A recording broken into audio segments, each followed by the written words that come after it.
For years, Kendrick Lamar held a lane that almost no other artist could touch. He was known as the rapper who could vanish without a word, stay completely off the radar for years, and then suddenly return with an album so powerful and carefully crafted that the entire industry stopped to pay attention. You won't believe how rare that kind of influence is. Fans and critics admired him as a true visionary, someone focused on creating timeless music and protecting his artistic legacy instead of chasing viral moments, following every new trend, or fighting to stay in the headlines every single day. Wave, like, he knows how to make turn up music, but he's still gonna get real poetic about it. You know what I'm saying? Like that To Pimp a Butterfly, that was that album. That was a really good one. Like he's awesome. Like he has really good messages too, but I really like how he just delivers it to you. I don't think there's any new artist in the last 10 to 15 years. Since the 90s, I don't know any new artist that got a 5 mic. The 2024 battle changed everything.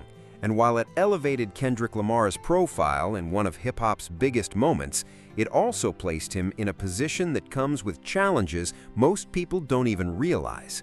The success of that feud didn't just create headlines, it completely reshaped the expectations surrounding his career. And that shift could become one of the toughest obstacles he faces moving forward. One of the biggest consequences is what feels like an endless Drake comparison cycle. Before 2024, Kendrick was usually evaluated on his own artistic standards. Of course, the Big Three conversation always existed, but his albums were still viewed as unique works rather than direct scorecards against another artist. Now, that's no longer the case. The rivalry created a permanent head-to-head narrative where Kendrick is rarely discussed without Drake entering the conversation.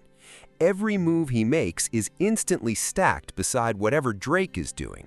If Kendrick drops a new album, you already know the first debate will be about streaming numbers compared to Drake's latest release. If he announces a tour, the focus immediately shifts to ticket sales, stage production, and whether it measures up to his rival's success. That's where things become complicated, because the culture has started treating the competition itself as the main attraction instead of the music.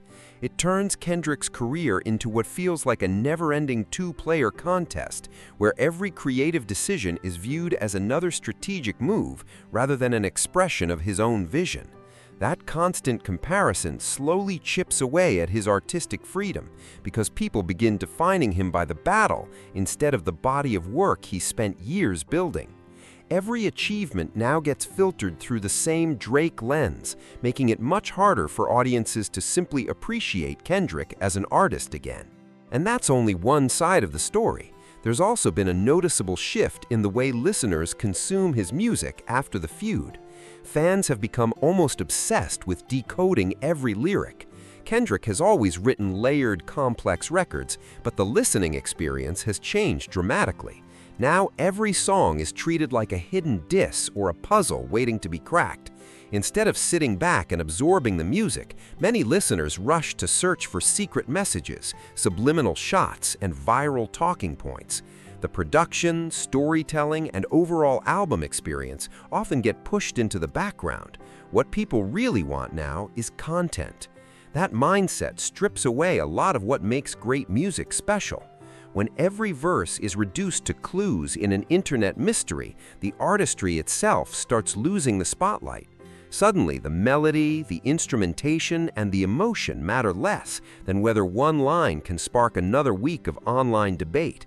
That's when sophisticated art risks becoming nothing more than fuel for the non-stop social media news cycle.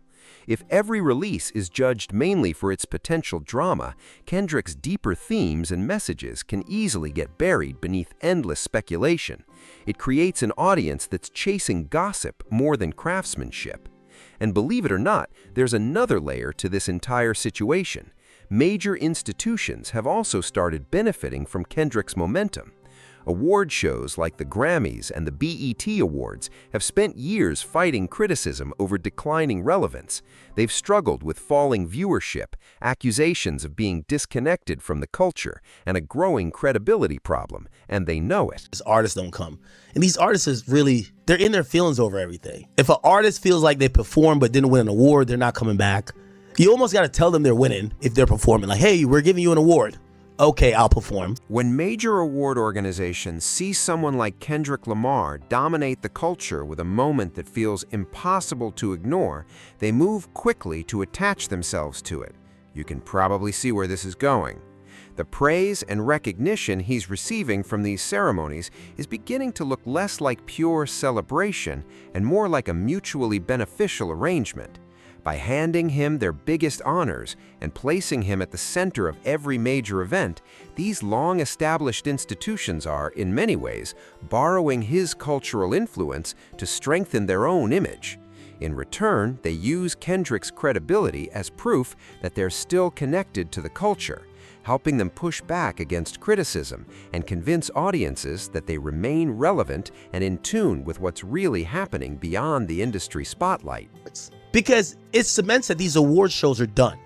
And I always told y'all that. Kendrick, at this point, like if I'm Kendrick, I would call them out on dick riding me. Like, yo, bro, when y'all act like there is no competition, I can't even celebrate the win, right? Like, y'all not even making it seem like I'm battling, no pun intended. You're not making it seem like I'm actually winning. You're making it seem like you guys just giving it to me. Which, that's why I'm glad that they're just awarded. Nigga, I wish you would win the next 10 Grammys. Why? Because the Grammys, after a while, we'll just be like, yo, is this a Kendrick Lamar award, right?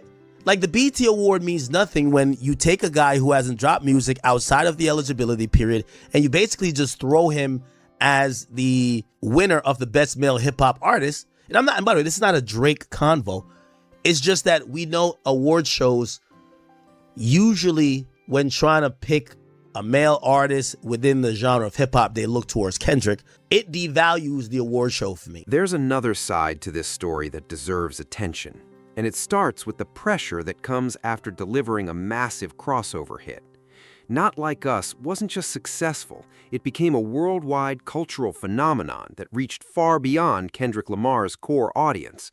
But success on that level often comes with consequences most people never think about. It attracted millions of casual listeners who may have never connected with the more layered and experimental style that built his reputation in the first place. Those new fans now expect Kendrick to sound a certain way every time he releases music. They want another explosive, high-energy anthem with instant mainstream appeal. And that's where the creative dilemma begins. If he returns to making the dense, introspective records he's known for, the kind that demand multiple listens instead of dominating clubs, he could immediately lose part of that newer audience. The conversation could shift overnight. Suddenly, people might claim he's fallen off or argue that his biggest commercial numbers only happened because of the Drake feud rather than the music itself. That's a difficult position for any artist, because his greatest commercial victory could end up limiting his artistic freedom. Now he's forced to choose between chasing another blockbuster hit to satisfy casual listeners or continuing the creative path that made him one of the most respected lyricists in hip-hop before the world started viewing him like a pop superstar. And believe it or not, social media only makes that challenge even bigger. Today's internet thrives on rivalry, controversy, and choosing sides. Because the 2024 battle became such a massive cultural event, fans felt pressured to pledge loyalty to one camp or the other. That created an environment where simply appreciating the music no longer seemed enough. You were expected to defend your side at every opportunity. For Kendrick, that raises another concern, because a portion of his current audience may be invested more in winning the rivalry than watching him evolve as an artist. They're not necessarily following the music, they're following the competition. And fan bases built around conflict can disappear just as quickly as they appear. Their loyalty often belongs to the victory, not the artistry. If Kendrick releases a project that isn't viewed as another weapon in that ongoing narrative, some of those listeners could lose interest or even turn against him. That creates an unusually fragile relationship between artist and audience.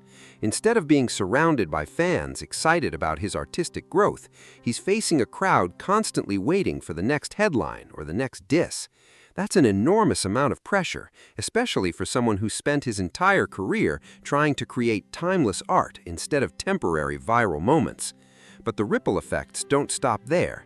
The situation has also changed the way other artists approach working with him. Kendrick was once respected as the elite lyricist everyone admired and sometimes feared because he had a reputation for stealing the spotlight on any collaboration. Now, however, featuring Kendrick isn't just about making great music anymore. It immediately becomes a political statement within the industry. If another artist collaborates with him, people assume they've chosen a side. If they don't, fans often make the exact same assumption. That reality makes every collaboration feel far more calculated than it used to be. The spontaneity that once made music exciting starts disappearing. Instead of celebrating two talented artists creating something memorable together, the conversation instantly shifts toward alliances, rivalries, and hidden motives. That dynamic can isolate Kendrick even further because it becomes harder for him to simply exist as another respected artist in hip-hop. He's increasingly viewed as the face of one side in a much larger conflict. And that's a lonely place for someone whose main goal has always been making meaningful music. When you step back and look at the bigger picture, what we're really witnessing is an artist slowly becoming a brand. Ironically, that's something Kendrick has spent much of his career resisting, yet the events of 2024 may have made it impossible to avoid. Today, the Kendrick Lamar brand is closely connected to a narrative built around rivalry, mainstream success, and institutional recognition. Meanwhile, the actual artist risks getting overshadowed by everything surrounding his name. Of course, it's entirely possible that Kendrick eventually finds a way to break free from that cycle. He's proven before that he can reinvent himself and surprise the world. But today's landscape is nothing like the one he entered years ago.